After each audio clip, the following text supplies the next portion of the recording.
Ya yo voy a grabar. ¿Se está grabando? Sí, está grabando. Ya, chicos, buenas noches con todos.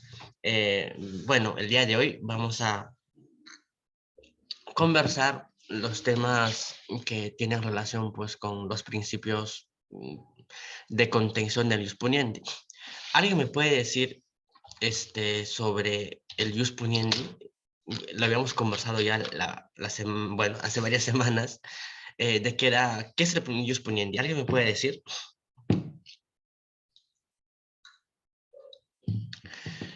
Claro, el ius puniendi es la facultad de castigar. ¿De quién? Del Estado, justamente por la comisión de un delito. Eso es en líneas básicas el ius puniendi. Ahora, pero también dijimos que el ius puniendi, ¿cómo era? ¿Alguien me puede decir? ¿Qué es lo que le caracteriza al ius puniendi? ¿Alguien? La facultad de Resocializador. ¿Cómo? ¿Alguien dijo? ¿Quién dijo? Escuché dos voces, con confianza. Escuché dos voces. Resocializador. No. Resocializador son las penas. El ius puniendi ¿qué les dije? Es como el derecho penal, les dije, ¿no? El derecho penal, ¿cómo se caracteriza? Por ser muy destructivo en la esfera jurídica de la persona. Como les dije, no es lo mismo que tu contrato sea nulo, no es a que tú vayas a la cárcel 10 años. Se dan cuenta que cuán desproporcionado, diríamos, en la forma de sanción. Por eso el derecho penal tiene esa facultad de sancionar, pero debemos nosotros delimitar a lo máximo esa facultad. ¿Por qué? Porque es muy destructivo para el individuo. Por eso existen principios que van a limitar o que van a direccionar para aminorar ese impacto del ius puniendi en el individuo. Estos son los principios. Hasta aquí, ¿vamos claros? Bien, vayamos con el primer principio. El principio de legalidad. El principio de legalidad es sin duda el principal bastión del derecho penal como principio o como fundamento del derecho penal. ¿Por qué?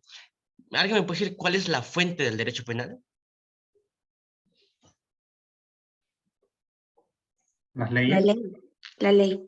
¿Algo más? A ver, enumérenme. la Constitución, Ya, es ley también igual, muy bien. La jurisprudencia.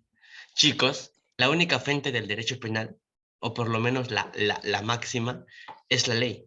No hay otra más. ¿Por qué? Porque la jurisprudencia no te crea delitos. La costumbre no te crea delitos. Solamente la ley te crea delitos. Por tanto, solamente la ley va a ser fuente del derecho penal. Por tanto, solamente se legitima la intervención penal justamente bajo una ley previa, como lo vamos a ir viendo ahora. Muy bien, Rachel. Eso es lo que también nos está diciendo. Ahora, yo les puedo hablar ahorita de históricamente qué es el principio de legalidad y todas esas cosas. Pero aquí estas clases no son tanto solamente para un curso, para un determinado docente y nada, es para que aprendan en suma todos ustedes. Y les voy a contar cómo es que se fundamenta el principio de legalidad, que casi ningún profesor lo desarrolla. El principio de legalidad, ¿quién lo fundamenta? ¿Alguien me puede decir? ¿Alguien? es fundamentado por el Estado. No, un autor. ¿Quién fundamenta? ¿Quién abstrae el principio de legalidad en el ejercicio práctico del derecho penal? Fue Alsen von Feuerbach. Alsen von Feuerbach es conocido por dos grandes temas dentro del derecho penal, aunque ha tenido muchas intervenciones y muchos aportes en el derecho penal, pero dos son sus máximas. Uno, el principio de legalidad, obviamente. Y dos, ¿alguien me puede decir? En teoría de las penas, la prevención general negativa. Son esos dos grandes aportes de Alsen von Feuerbach. Pero a nosotros nos enseñan en las clases, sin importar con qué profesor llevemos, estos dos temas de maneras muy separadas. Pero no nos dicen que Alsen von Feuerbach, al fundamentar la prevención general negativa fundamenta el principio de legalidad. ¿Por qué? Porque antes de Alsen von Feuerbach, hablando de las teorías de la pena, solamente hablábamos de una mera retribución. ¿Y esta mera retribución en qué se basaba? Se basaba justamente en la sanción penal por el hecho cometido, solamente justamente era una sanción devolutiva nada más. Y bueno, ya partiendo desde Kant o de Hegel, pues vamos a entender que esa pena solamente era una retribución por el hecho que sancionaba el pasado. Es decir, yo te sancionaba por lo que has hecho antes. Pero, ¿qué es lo que trae Alsen von Feuerbach? Dice, no, o sea, usemos las sanciones penales hacia el futuro. ¿Por qué? Porque si nosotros usamos hacia el futuro, vamos a prevenir, dice. ¿Por qué? O sea, nosotros usamos al individuo que está delinquiendo como justamente como el Psychologisches lo que sea, ¿no? Opresión psicológica o coacción psicológica. ¿Cómo es? Yo por dos medios voy a intimidar al sujeto. Dice. Primero, tenemos que intimidar al sujeto con la sanción, dice. ¿Cómo es esto? Es decir, que debe haber una ley previa, una lex previa, que te, ¿cómo se llame, no? Que te determine qué es delito y cuánto es la pena para que el individuo se inmute y no cometa el delito. Primera forma de prevención general negativa. Y la segunda es que si es que comete este delito, pues se le sancione justamente tal como la pena amenazaba. Y por tanto, pues también serviría como efecto disuasorio. Esas dos áreas donde que Alsen von Feuerbach determinaba, pues, ¿no? Que la teoría, que la prevención, para que exista la coacción psicológica o la prevención general negativa, previamente debe existir una norma que lo prescriba, o sea, como una amenaza formal para que se pueda concretizar la amenaza material. Hasta aquí me dejo entender. Sí, Marco. Es así donde que nace el Marco, principio de legalidad. disculpa Adelante. que te interrumpa. Son dos formas de qué? De cómo De- funciona la pena. Ajá, para Paulsen von Feuerbach. Porque cuando nosotros hablamos de la teoría de las penas, o por lo menos de las formas de fundamentar la pena, la sanción, pues tenemos la prevención general negativa, tenemos la prevención general positiva, tenemos la retributiva, la mixta, tenemos las penas expresivas, por ejemplo, hay varias teorías que van a fundamentarlas. Una de ellas es la que propone Alsen von Feuerbach, que precisamente es la sanción, la coacción psicológica. Es el miedo del sujeto a cometer el delito. Eso. No sé si que me dejé entender, Rachel. Sí, sí, está más claro. Ya, muy bien. Ahora, vayamos ahora sí al principio de legalidad. ¿Cómo nace o dónde se fundamenta? Alsen von Feuerbach fundamenta el principio de legalidad, tanto como la teoría de las penas, en el Código de Baviera de 1806. Justamente, ya en 1806 tenemos un Estado moderno o un Estado de derecho, primeramente. Luego, pues fue concebido como una manifestación de igualdad, libertad y fraternidad basándose pues en la Revolución Francesa. Luego también, por primera vez, dice, ¿no? Como dije, ¿no? Por primera vez en el Código Penal Austriaco, en la Declaración Francesa de los Derechos Humanos y del Ciudadano, son donde que aparece por primera vez literalmente el principio de legalidad. Luego, pues tenemos, ¿no? Alsen von Feuerbach consideró que toda aplicación de una pena supone una ley previa anterior, como les dije, ¿no? Justamente, al fundamentar la pena, las teorías de las penas, Alsen von Feuerbach fundamenta el principio de legalidad. O sea, esos dos temas vienen los dos al mismo tiempo. ¿Qué es el principio de legalidad? Bueno, el principio de legalidad dice, ¿no? Que es principal límite impuesto por las exigencias del Estado social y democrático de derecho al ejercicio de la potestad punitiva. Es decir, que solamente el Estado puede realizar acciones de sanción, por ejemplo, o de otros medios, siempre y cuando la ley se lo permita, nada más, o hasta donde que la ley se lo permita. No puede excederse y esas cosas, ¿cierto? Luego también incluye una serie de garantías para los ciudadanos, lo que significa la imposibilidad que el Estado intervenga penalmente más allá de lo que le permite la ley. Y aquí voy. Y los que llevan con Urquizo tal vez se les pregunta siempre, este, ¿por qué se dice que el Código Penal es la carta magna del delincuente? ¿Y quién lo dice? A ver, alguien. Se gana un libro. Jeje. Yo puedo. A ver, a ver. Es que lo que pasa es que los delincuentes están cumpliendo lo que está prescrito, está cumpliendo el delito. O sea, el delincuente está haciendo justamente caso a lo que sale en el Código Penal. Lo que el delincuente norma es, lo que el delincuente viola es la norma, pero el delincuente hace lo que dice la ley. Muy bien, muy bien. Pero alguien levantó la mano ahí. Alguien Blanca. levantó. Adelante, con Sí, confianza. pero era parecido a lo que había comentado el compañero. Ah, ya, ya. Por ejemplo, lo que me han comentado es más que todo teoría de las normas. Muy interesante. Lo vamos a ver mañana seguro en la clase. Pero, miren, ¿por qué la Constitución es la carta magna del delincuente? Porque no le pueden sancionar más ni menos de lo que está en el Código Penal. O no le pueden sancionar por algo que no está en el Código Penal, por ejemplo. Por eso dice que es su carta legitimante, es su carta de protección del delincuente. Solamente bajo estos cánones me pueden sancionar. Y ese cuño lo, este, y ese, y ese, y ese, ese cuño, pues, ¿no? Ese aforismo lo va a imponer a von List, ¿no? Dice, pues, von List, con el Código Penal es la carta magna del delincuente, lo que dice, ¿no? Si es que en algún momento se les interesa hablar sobre este punto, o se habla, pues, ya tienen en cuenta. Bueno, ¿no? También significa que los ciudadanos conozcan en todo momento cuáles serán las consecuencias de su conducta, por eso les decía, ¿no? Que, bueno, solamente el delincuente, sino también el ciudadano. Luego, pues, sigamos.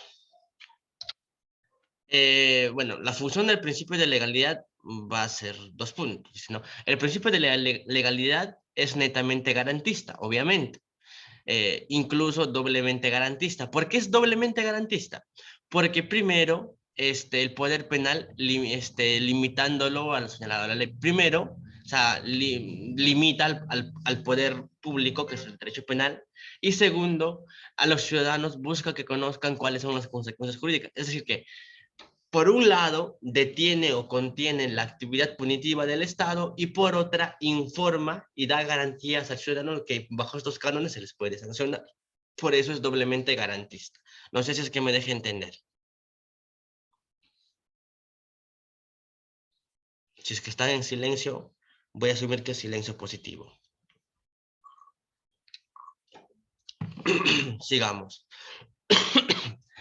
Función del derecho, del principio de legalidad. Como les dije, tiene una exigencia de seguridad jurídica y una exigencia de garantía política. ¿Por qué jurídica? Obviamente, solamente las penas que están previstas de la comisión del delito deben ser impuestas.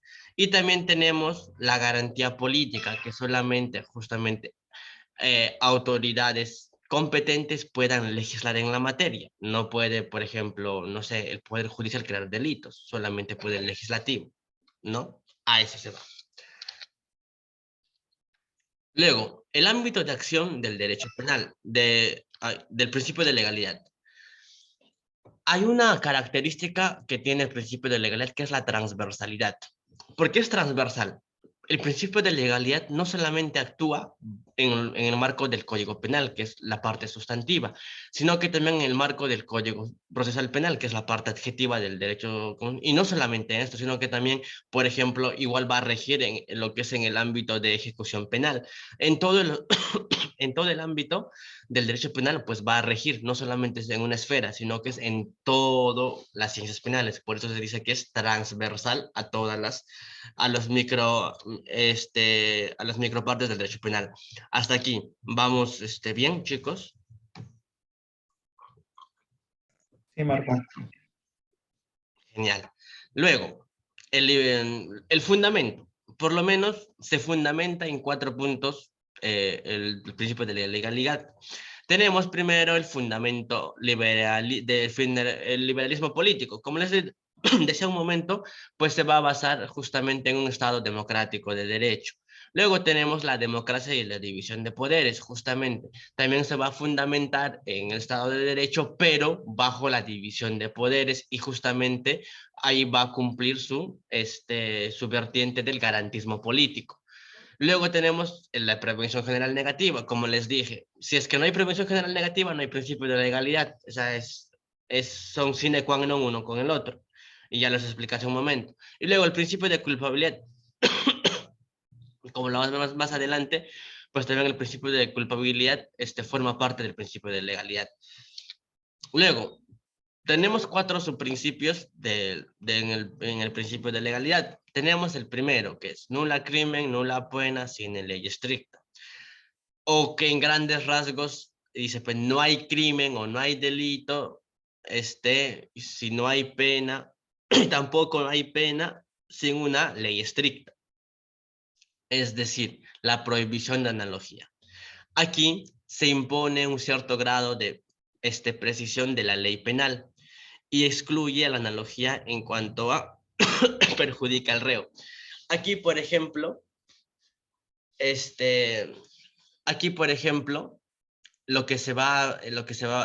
va dirigida, esto va dirigida al juez o al aplicador penal de la ley penal. ¿Por qué? Porque aquí lo que te dice es que solamente se puede imponer de lo que está en la ley y ojo, tú no puedes de hacer interpretaciones analógicas a la ley para poder imponer una sanción. Eso es lo que te está diciendo con nula crimen, nula pena sin ley estricta. La segunda parte tenemos la prohibición del derecho constitucionario para fundamentar o agravar una pena. Aquí tenemos justo nula crimen, nula pena sin ley escrita. Esto también va justamente esto es la reserva de ley, ¿no? Dice, solo se utilizan normas de rango ley para combinar penas, es decir, que solamente la ley puede crear delitos y penas. Y esto, y solamente hay una entidad encargada de hacerlo, que es el Poder Legislativo o el Poder Ejecutivo. Solamente ellos pueden crear la pena y el delito. Hasta aquí, ¿vamos todos? Marco, en la primera parte hay un asterisco de la diferencia entre interpretación y analogía. No sé si podrías aclararlo. Ya. Gracias por, por hacerme recordar. Miren, hay mucha diferencia, y lo vamos a ver la próxima semana, cuando hablemos, no, mañana. Cuando hablamos de interpretación, pues, interpretación, ¿alguien me puede decir con sus propias palabras qué entiende por interpretación?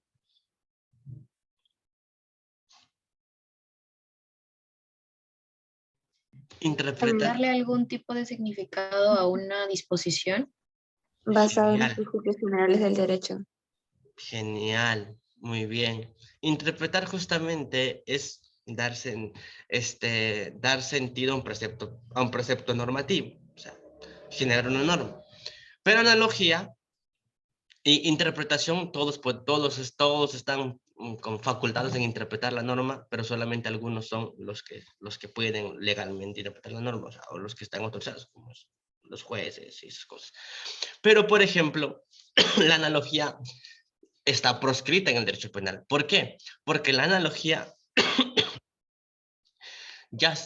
la interpretación se hace bajo la esfera que te da el precepto normativo, que en este caso lo que te diga, la norma. Pero la analogía no, la analogía sale de eso. Es, por ejemplo, si decimos, vamos a crear un precepto normativo para ver cuándo es interpretación y cuándo es analogía. A ver.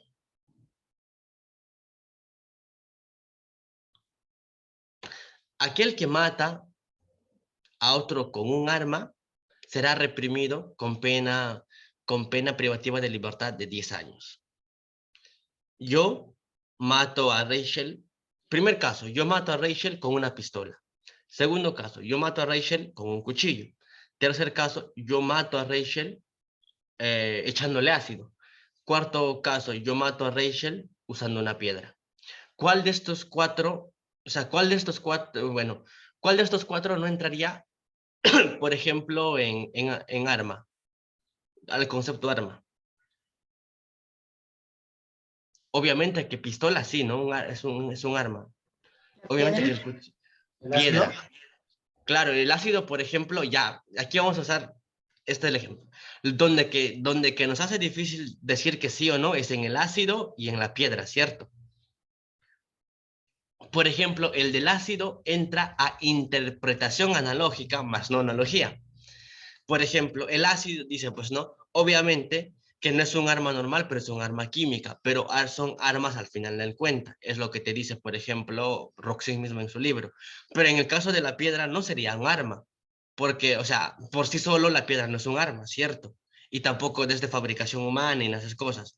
Pero igual fue como un instrumento para cometer el delito. Pero bajo nuestra norma que decía un arma, pues no sería interpretación analógica, por ejemplo. Por eso nuestro código penal el centro dice, no, aquel que mata a otro nada más. No te dice con qué, tú puedes matar con lo que quieras, por eso. No sé, hasta aquí me dejé entender entre analogía e interpretación. Marca una consulta. Adelante, Lucero. Lo que pasa es que yo hace mucho tiempo había visto una noticia extranjera en la cual era un caso en el cual un hombre había manejado un automóvil a gran velocidad. Entonces los periodistas denominaban a ese auto un arma, pero el abogado pues el conductor decía que no debía considerarse como tal el auto no era un arma, sino un vehículo automotor, creo que le denominaba. Entonces, es correcto que le denominen arma al automóvil porque los periodistas se defendían diciendo de que sí era un arma porque estaba a, ¿cómo se dice?, a gran velocidad. Velocidad. Ajá. Claro. Ah, muy buena observación, Lucero. En este caso, yo, y aquí la pregunta es, ¿lo realizó dolosamente el delito o imprudentemente? Por ejemplo, en el caso de la chica que está manejando y que mató a 3 universitarios, no puede decir que el carro era un arma. Cierto, porque es una imprudencia.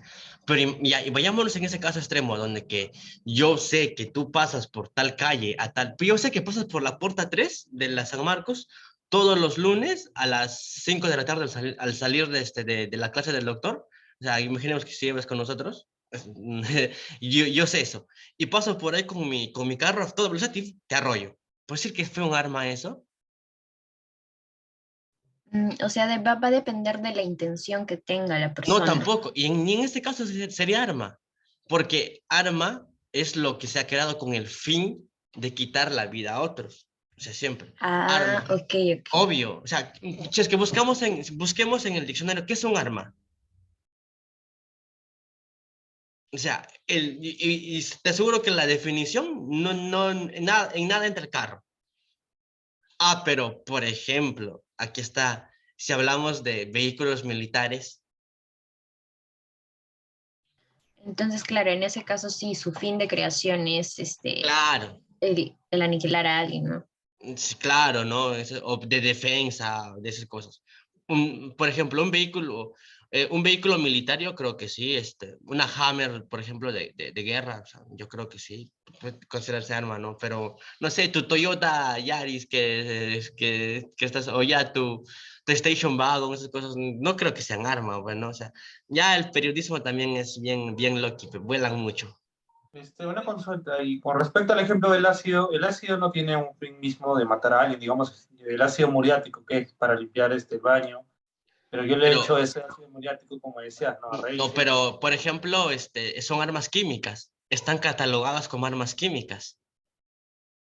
Pero en sus El fines anthrax, por ejemplo. Ya, no hay que usar el término ácido porque es muy leve, ¿no? Pero ya yo, que te haya echado anthrax no, ahí sí, su fin es aniquilar a una persona, pero digamos, también. si le echas ácido Pero, por muriático, ejemplo, hay un ácido bien fuerte que es para corroer la carne humana. Se me fue el nombre. También, por ejemplo. Hay un montón de ácidos, o sea, de químicos que están catalogados como arma química. Hasta Entonces con ya de por sí están catalogados como tal, o Sí, sea, como arma. claro. Y ya, o sea, hay un catálogo de qué son armas, pues, ¿no? Por eso también. Ahí. Hasta aquí todo claro, chicos. Sí, Marco, gracias. Ya. Me dan un minuto, por favor, voy a traer más agüita porque mi garganta se está secando. Porfis.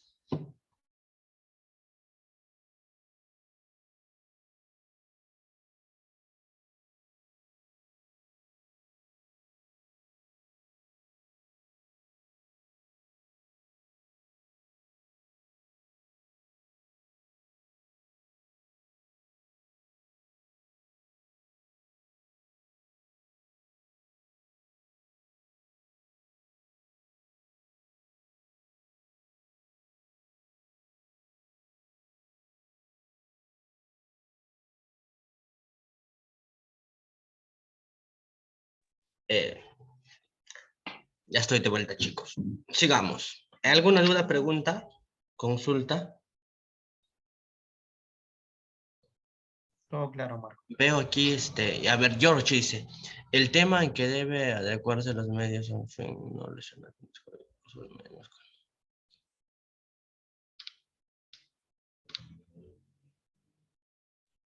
Gracias, Lucero, por la recomendación, lo voy a tener en cuenta. Sí, me fui de viaje y volví moribundo.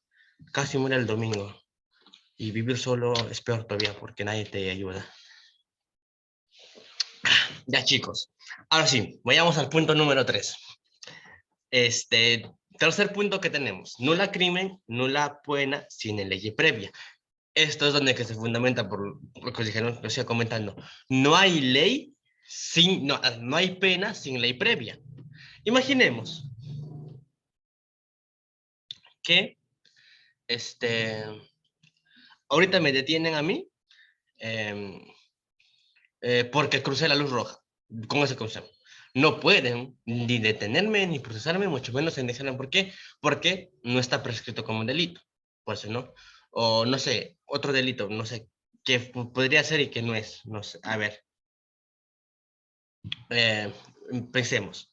La cosa es que la ley debe haber sido promulgado anteriormente a la comisión de los hechos. Y que esta ley solamente es de aplicación y retroactiva. Imaginemos, hoy día yo a las 5 p.m. salí, crucé la luz roja, y justos hoy día salió la ley que decía que aquel que cruza, un tipo penal, ¿no? Aquel que cruza la luz roja será sancionado con 2 años de cárcel. Y me detienen mañana y me quieren procesar. ¿Sería factible eso? No, no es factible. ¿Por No, qué? porque no se vio en el momento de los hechos, no estaba esa ley. Muy Además bien, de que la Lucero. ley tiene efectos un día después de su publicación en el diario oficial peruano. Muy bien, Stephanie, muy bien, Stephanie. Muy bien, muy bien. A menos que, ¿cuál es la condición de, cómo se llama? O sea, la regla A favor del general, reo. no, no, hoy no, Tiene no. que, O sea, la ley entra en vigor un día después de su publicación, a menos que, a menos menos que que se- por la misma ley sea, La entre en ley. vigor más a futuro. muy bien, Lucero. Vacatio legis. Bajatio leyes. Muy bien, chicos. Van a ser penalistas, ya sí está ya. Un par de años van a trabajar en mi estudio jurídico. Civilista de corazón. Nada. Civilista, de razón. Está bien. Al Barandarín tienes que postular a eso, el mejor taller en civil. La prohibición de las leyes penales y las leyes intermedias. Este punto es el que más debate ahora hay por muchas cosas, ¿ya? Mira, el nulo crimen sin ley cierta, lo que dice, ¿no? Que toda ley debe de establecer cuáles son las conductas punibles de forma clara y concreta. Es lo que te dice, es lo que se pide. Pero no se da del todo, ¿ya? ¿Por qué? Porque tenemos las leyes penales en blanco y los tipos abiertos. Las leyes penales en blanco son leyes penales que solamente te ponen la sanción y solamente un supuesto de hecho mínimo. Y que debes de completarlo, ¿dónde? Con leyes extrapenales o con leyes intrapenales. Por ejemplo, contaminación ambiental. Dice, no, aquel que contamina, tal, tiene 20 años de cárcel. Ejemplo, no me recuerdo bien el tipo penal. Pero imaginemos que yo, hoy día, no puedo ser basurero por mi casa, bajé al río Rímac y dejé ahí mi basura. He contaminado el medio ambiente Sí. Soy punible penalmente. Pero la ley dice que puede ser procesado. Ahí está, la ley penal no. La ley hay una ley de cuidado ambiental que dice que a partir de 10 no sé qué cosas, que son para medir el contenido de desecho, recién es contaminación. Antes no. Por tanto, mi acción ni a falta llega. Por ejemplo, a no ser que una contravención administrativa por la municipalidad, ¿no? Pero delito no. Y los tipos abiertos son lo mismo que el tipo penal en blanco. ¿Me dejé entender, chicos? Sí. ¿Podrías dar un ejemplo más, por favor? A ver, José, a ver, pregunte primero y de ahí vamos juntando. Es que quería preguntar sobre la ley penal incompleta. La ley penal incompleta. Es lo mismo que la ley penal en blanco. La ley penal incompleta es esa que es el macro que está formado por la ley penal en blanco y los tipos abiertos. Están estudiando, muy bien. Los tipos ¿Puedes dar un, abiertos.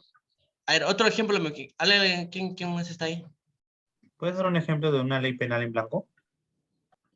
La de contaminación ambiental, por ejemplo, les dije. A ver, otra ley penal en blanco. A ver, pensemos. Pensemos. Ya. Mm.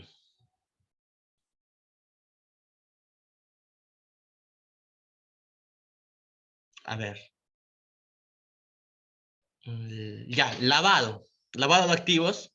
Por ejemplo, el 1106, decreto legislativo 1106, dice, pues no, aquel que transporta un montón de cosas, transporta, conserva y esas cosas, y para saber, por ejemplo, cuándo es lavado o no, te va a remitir a las resoluciones de la UIF, por ejemplo, que también es, otro caso también son los delitos aduaneros, que también para saber cuándo es contrabando o cuándo se vuelve ilegal algo, te mandan justamente a las leyes que regulan la importación y la exportación. Pues solamente te dicen algo y la sanción, pero para complementar cuándo es verdaderamente el delito tienes que fundamentarlo desde otras leyes, ¿no? A eso se refiere.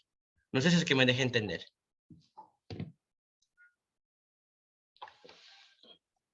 Sí, Marco, gracias.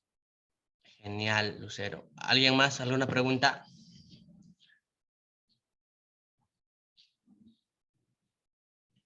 Es que el examen va a estar fácil, chicos, tranquilos. Y bueno, lo que estoy enseñando es para la vida, no para el examen. Por ejemplo, o sea, para los que quieran, les dije que levanten la mano que sean penalistas ahí. Por ejemplo, hay tengo ¿cómo se llama? Un artículo excelentísimo de Juan Pablo Montiel. No, pero eso sí voy a hacer la clase presencial ahí, yo voy a dictar una hora de clase. Ya leyeron mis artículos y ya tienen críticas, chicos. Ya luego conversamos eso. Ya vamos a primero acabar y luego cuando cancelamos la grabación hablamos. Críticas al principio de legalidad. Hurtado Pozo dice, ¿no? Este principio en el Perú se ha flexibilizado por el hecho que la admisión del derecho consuetudinario en las comunidades campesinas y nativas. Ojo, ¿por qué? Porque, por ejemplo, si bien la costumbre no te puede fundamentar un delito, en el Perú la costumbre sí te puede eximir de un delito. Por ejemplo, tenemos el error culturalmente condicionado. Lo vamos a ver más adelante. Luego, Velázquez es un colombiano, dice, ¿no? El principio de legalidad se ha flexibilizado por el hecho de internacionalizarse y mantener a los principios del derecho como fuente máxima del derecho y no a la ley penal, por ejemplo. Algunos autores dicen, ¿no? Niegan que el juez penal esté vinculado al tenor literal de la ley. Pues no existe ninguna diferencia lógica entre interpretación y analogías, lo que también dicen. ¿Hasta aquí alguna duda? Con Hurtado Pozo hace referencia a que las costumbres dentro de nuestro país pueden ser exceptuadas de delito, ¿no? Por ejemplo, no sé, las rondas campesinas que en sí dan latigazos a los ladrones. O sea, en sí yo no puedo golpear a un ladrón, pues acá en Lima, ¿no? Obviamente me encierran. A no ser que Pero- sea la detención ciudadana, hay uno que se llama. Pero, por ejemplo, lo que te dice, más que todo el error culturalmente condicionado, es en, por ejemplo, los casos de violación. Muchos aquí deben ser de provincia. El caso de Sirvinacuy, por ejemplo, que se da muchas veces, ¿no? Y a veces se denuncia por violación, pero cuando bajo sus costumbres está bien, por eso se llama error culturalmente condicionado, pues se habla de un error de prohibición, por ejemplo, ¿no? Esas cosas.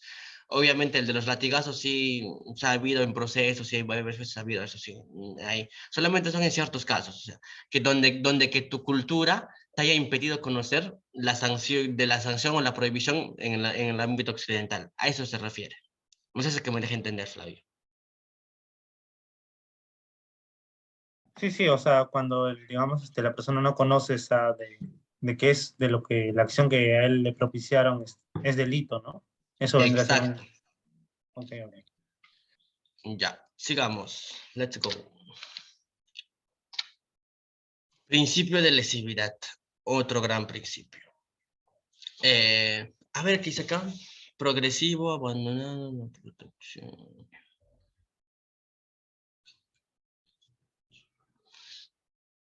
Allá. A ver, aquí hablemos de principio de lesividad. ¿Qué entienden ustedes por principio de lesividad? Los escucho, los leo, los...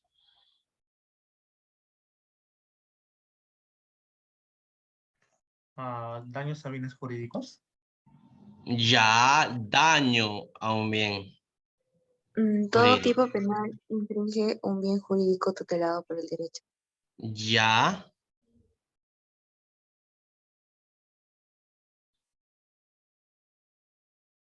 Bueno, no solamente la lesión, sino también la tentativa puede ser, ¿no? En el caso del homicidio, eso es una puesta en peligro, tal como lo dice el artículo 4 del título preliminar.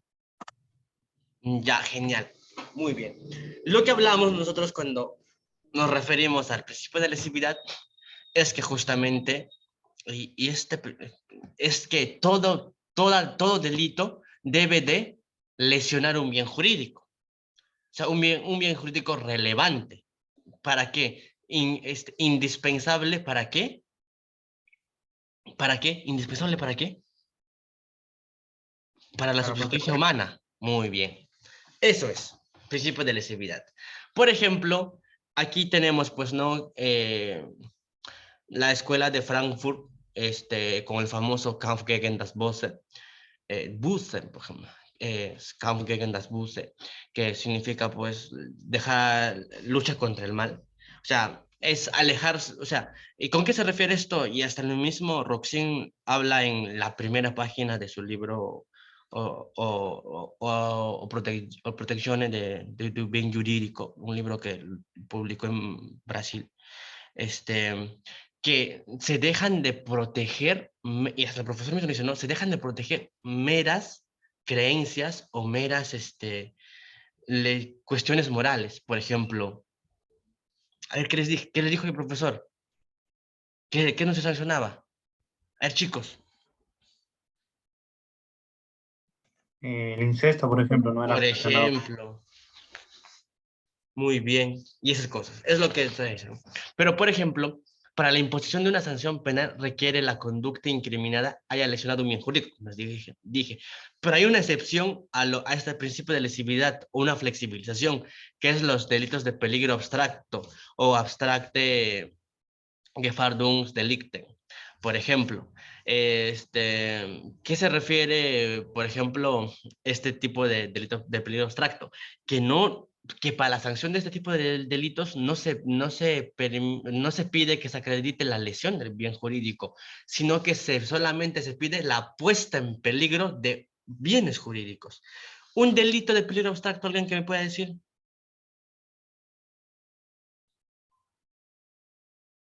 Tentativa de homicidio. Tentativa de ¿Cómo? homicidio. No, tentativa de homicidio es El un delito acoso, de peligro concreto. Es un el delito, acoso sexual. ¿Alguien dijo por ahí? El acoso sexual podría ser. No, el acoso sexual también. Tu integridad, tu psicológica, por ejemplo, ahí te estoy lesionando ya. no sé, falsificación de firmas. También la fe pública ya fue ahí, ya fue lesionada. Ahí vamos, Conducir chicos. un automóvil en estado de ebriedad. Ahí está, eso es. Que yo conduzca mi automóvil en estado de ebriedad es un delito de peligro abstracto. ¿Por qué? Porque no hay ningún bien jurídico en sí lesionado, pero hay potenciales. Potencialmente puedo atropellar a la señora que está en la vereda. Potencialmente puedo chocar al señor que está yendo con su carrito de sanguchero. Potencialmente puedo empotrarme contra una casa, por ejemplo, ¿no? Propiedad, vida, integridad, tantas cosas que pongo en peligro, pero no les estoy lesionando, solamente les estoy poniendo en peligro. A eso se denomina abstracte Gefahndung delicten, por ejemplo. Luego tenemos el delito de comportamiento, que es el Verhalten delicte. El delito de comportamiento también son delitos similares al delito de peligro abstracto, pero aquí, por ejemplo, son cuestiones que van a... Un momento, chicos. Se me fue el concepto. Lo voy a revisar y luego les debo el concepto, ¿vale? Ese lo menciona Percy García Cabero, los delitos de peligro abstracto y el de comportamiento. En el de comportamiento, pues tenemos algunas... Se las debo el concepto, vale, se las debo. Disculpen. Marco, Sí, cuéntame. una consulta. Sobre el peligro abstracto, básicamente las negligencias también entrarían ahí. ¿Cómo Una cuáles? A ver. negligencia. Ahorita solamente se me viene a la mente una negligencia médica, pero No. no. Por ejemplo, la negligencia médica se está lesionando tu salud, por ejemplo, tu integridad. En las imprudencias.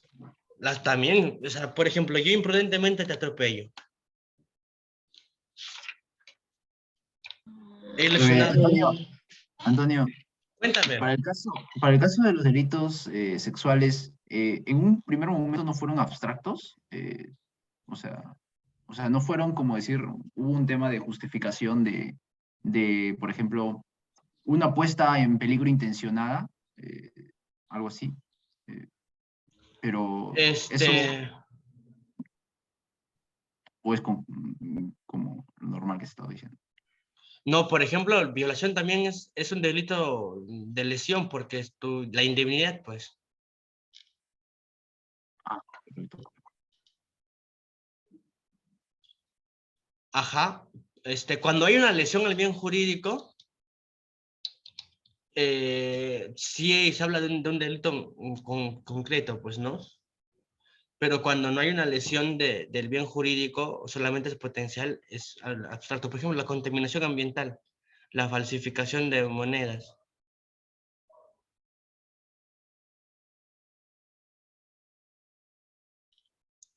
No sé si es que les dejé claro.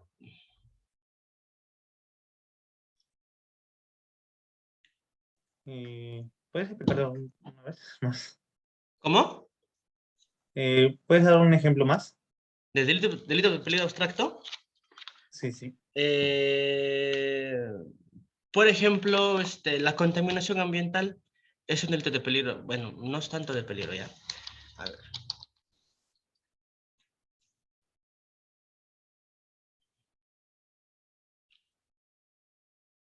A ver, otro delito de peligro abstracto que podemos encontrar. A ver. Ya. A ver. Algo que... Chicos, ayúdenme a pensar ustedes un ejemplo. La distribución por ejemplo, la venta de drogas también es un delito de peligro abstracto. Porque en sí no hay un bien jurídico lesionado, concreto, pero sí tenemos pues potenciales, ¿no? Como la salud pública y esas cosas, por ejemplo. No sé si es que me dejé entender. Una cosa, Antonio, Cuéntame. ¿por qué la parte del consumo de tabaco y de alcohol están Legales. permitidos y son legales? Quisiera saber esa parte. Eso creo que obedece a cuestiones políticas, ¿no? Bastante, porque es a cuestiones políticas y económicas, porque al final en cuentas son lo mismo, ¿no? El alcohol, el tabaco, la marihuana, ya obedece a cuestiones políticas. Desde el derecho penal creo que nada se puede discutir a eso.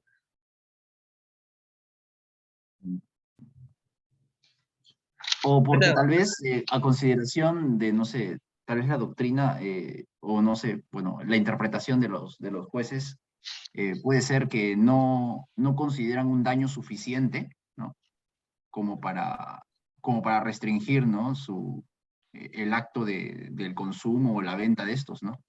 porque el alcohol, igual que, no sé, que la marihuana te pone en un estado también casi similares, ¿no? O que las drogas, tal vez es la dañosidad mayor una que otra, ¿no? Las drogas, por ejemplo.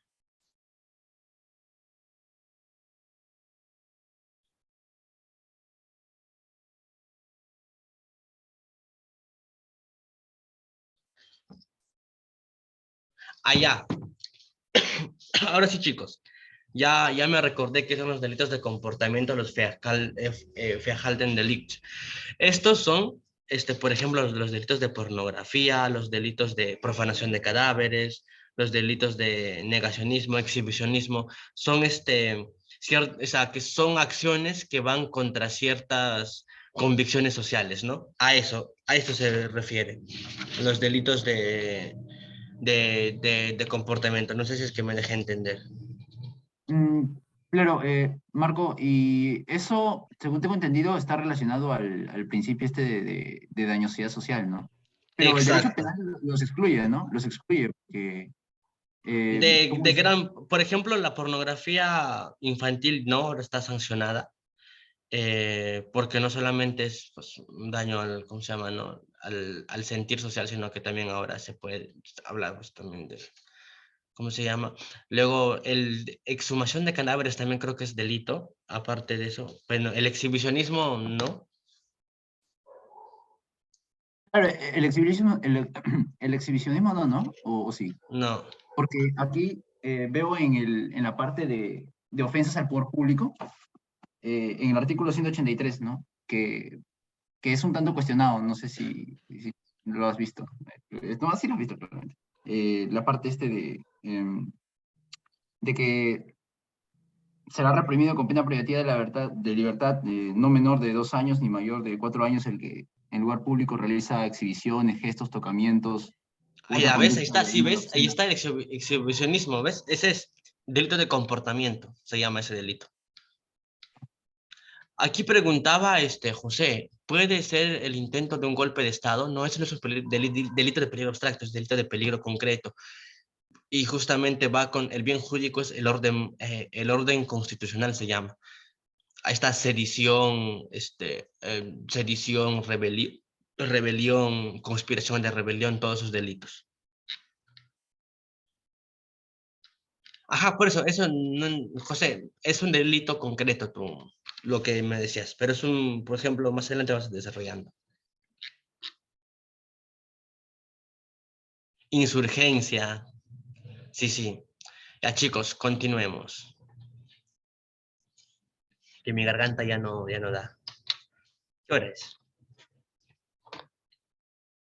Aún puede, ya.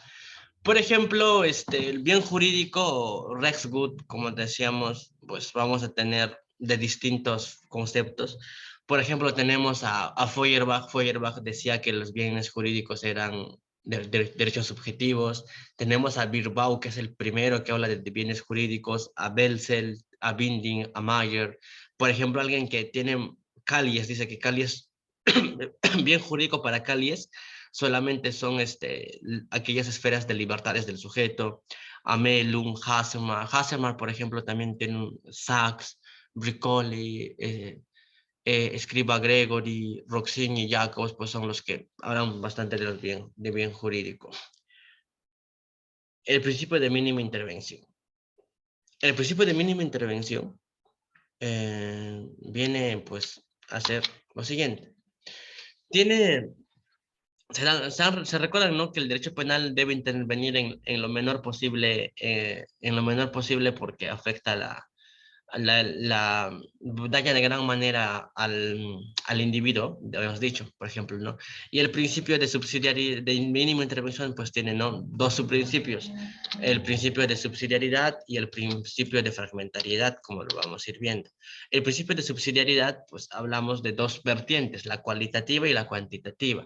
En la cualitativa, los bienes jurídicos más importantes pueden legitimar la intervención de bienes jurídicos, del derecho penal, como les había dicho, y en la cuantitativa, no se recurre al derecho penal si puede ser solucionado por otras materias. Es como les he dicho también ya hace un momento.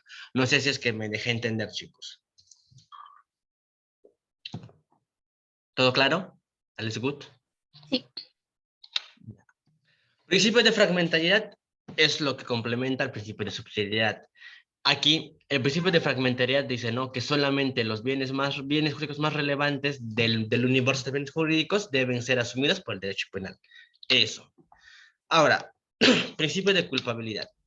El principio de culpabilidad es, para que los que les interesa este principio de culpabilidad, bueno, derecho penal, culpabilidad es un tema, pero hermosísimo. El principio de culpabilidad, nula crimen nula in crimen sin culpa, o sea, no hay delito sin culpabilidad, o sea, de eso. Sino es uno de los límites del ius puniendi del Estado, es aquel por el cual el hombre, como un ser libre, responsable, es susceptible de coerción punitiva originada por los actos cuando sea, bueno, ¿no?, cuando se adecuan al tipo penal descrito por la ley. Es decir, que solamente podemos ser nosotros culpables de un delito del hecho propio y que esté previamente tipificado, ¿no? Y tiene sus principios. Tenemos el principio de responsabilidad por el propio hecho. Es decir, que yo solamente puedo responder por mi propio hecho. No puede responder otro por el otro hecho. O sea, yo, por ejemplo, no puedo, imaginemos que, no sé, Flavio es mi mejor amigo y él ha robado y yo voy a responder por su hecho. Obviamente que no, solamente yo respondo por los hechos que yo cometo. Luego tenemos justamente el principio de dolo y culpa, obviamente que lo que yo haya cometido pues es justamente bajo el dolo, la culpa. Luego tenemos el principio de culpabilidad, bueno, primero, el principio personal de las penas. Es decir, que solamente yo puedo responder primero por mi hecho y también la sanción que se me imponga. Yo solamente puedo cumplirlo, no puedo contratar a otro, no puedo decirle a otro que vaya a la cárcel por mí. Luego tenemos el principio de culpabilidad en sentido estricto o atribuibilidad. Aquí pues vamos a hablar nosotros de qué, vamos a hablar de la reprochabilidad del sujeto, que ya vamos a ver más adelante cuando vemos culpabilidad en sentido estricto. Después de ahí, vayamos. Tenemos el principio de irretroactividad. Aquí lo voy a desarrollar de manera no tan profunda porque lo vamos a ver la siguiente semana, bueno, mañana. Lo vamos a ver ampliamente. El principio de irretroactividad se hace referencia ¿a qué? A que por regla general, toda norma que se promulga siempre debe de ver hacia adelante. Es decir, que debe de ir hacia adelante. Nunca puede ir hacia atrás, a no ser que sea a favor del reo. Por eso dice, toda norma es irretroactiva. No puede ir al pasado, solamente hacia el futuro.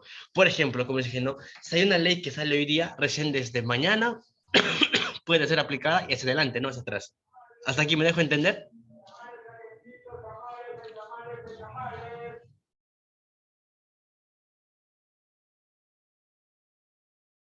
Una consulta, Marco, ¿este tipo de principio de retroactividad tiene algún límite en el tiempo? Por ejemplo, se promulgó una nueva ley en el 2004 en el que aumentan las penas de 15 a 25 años por el delito de homicidio.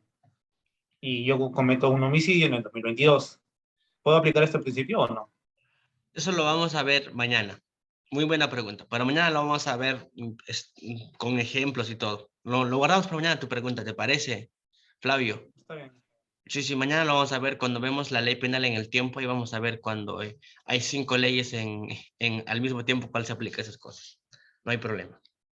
Luego tenemos ¿qué es la retroactividad, no? La retroactividad es hacer que una norma surta efectos hacia el pasado. Como les dije, ¿no? Cuando esto sea a favor del reo. Es lo que les había dicho ahí. Y luego tenemos, pues, ¿no? La retroactividad como excepción. ¿Cuándo solamente se puede realizar la retroactividad, chicos?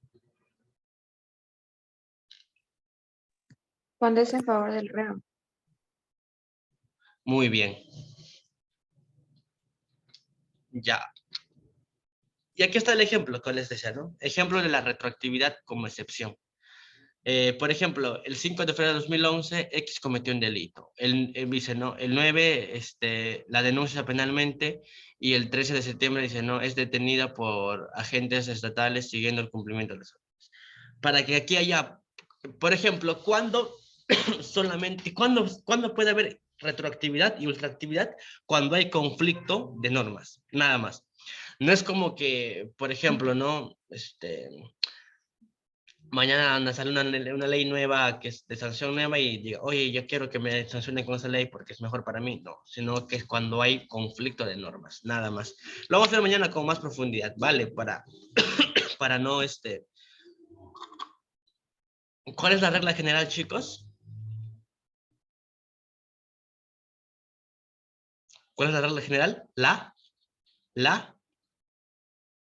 Y retroactividad. Ya, ¿y cuáles son las excepciones? La ultra y la retro. Muy bien, Rachel. Mañana lo vamos a ver con ejemplos. Hasta les voy a dar una memotecnia para que se recuerden toda su vida, ¿vale? No se preocupen.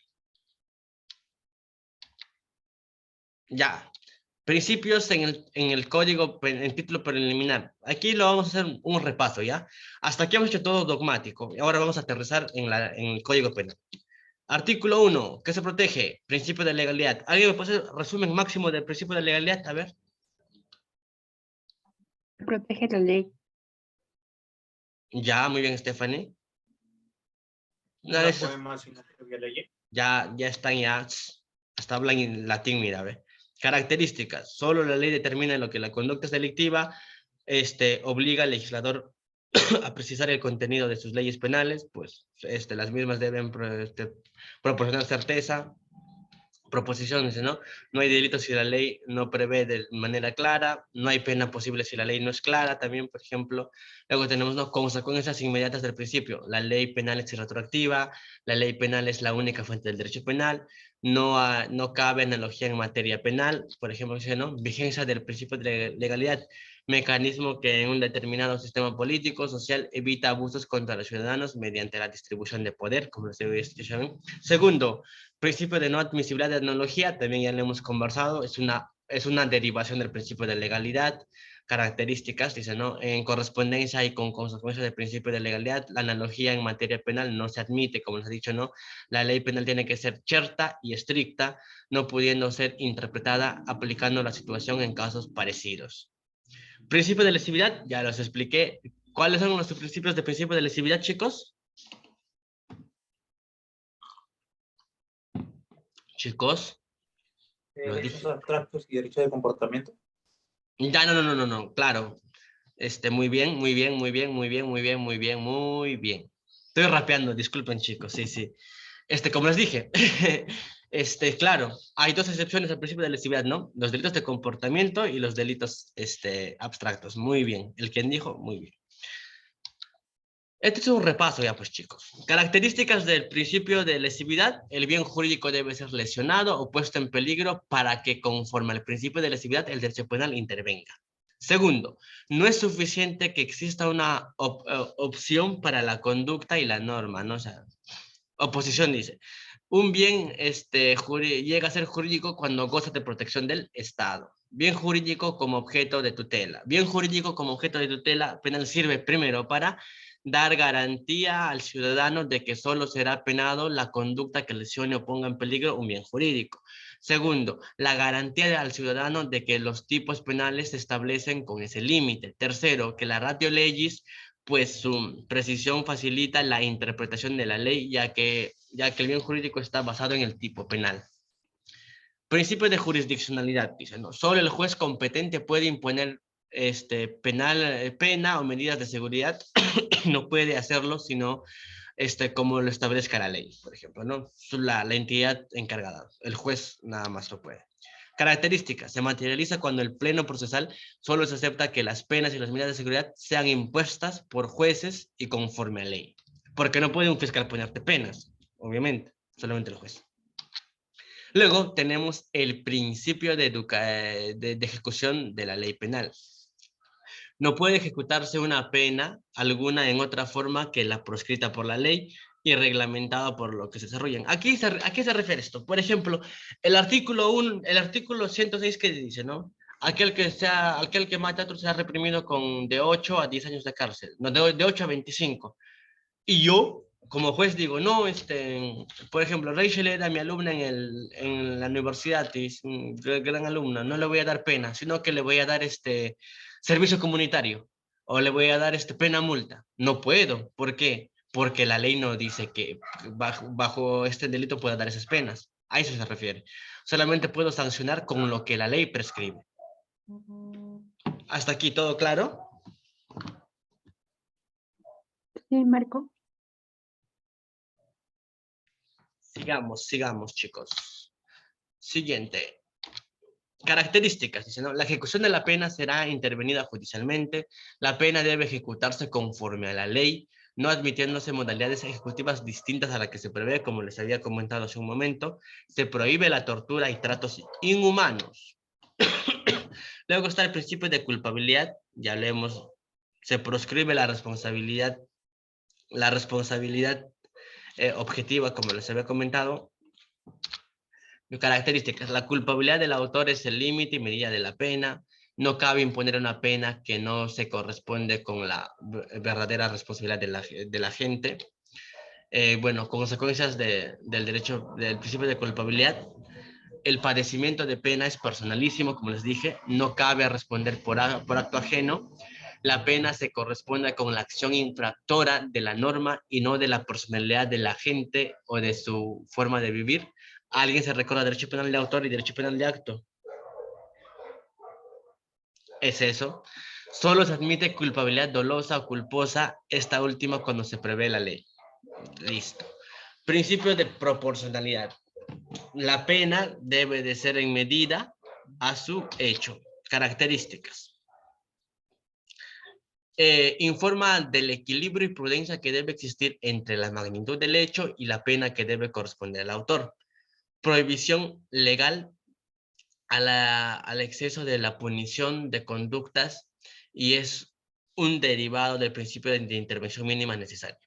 La proporcionalidad debe fijar el punto en el que la pena sea necesaria y suficiente a la culpabilidad del autor, aunque con sujeción a la importancia de la norma protectora, ¿no? Como les dije, no se da las venganzas y esas cosas.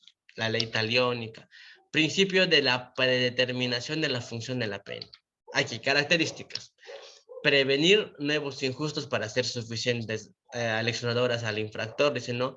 O bueno, no. Eso, y luego, la pena da origen, nombre, fundamento a todo el derecho penal.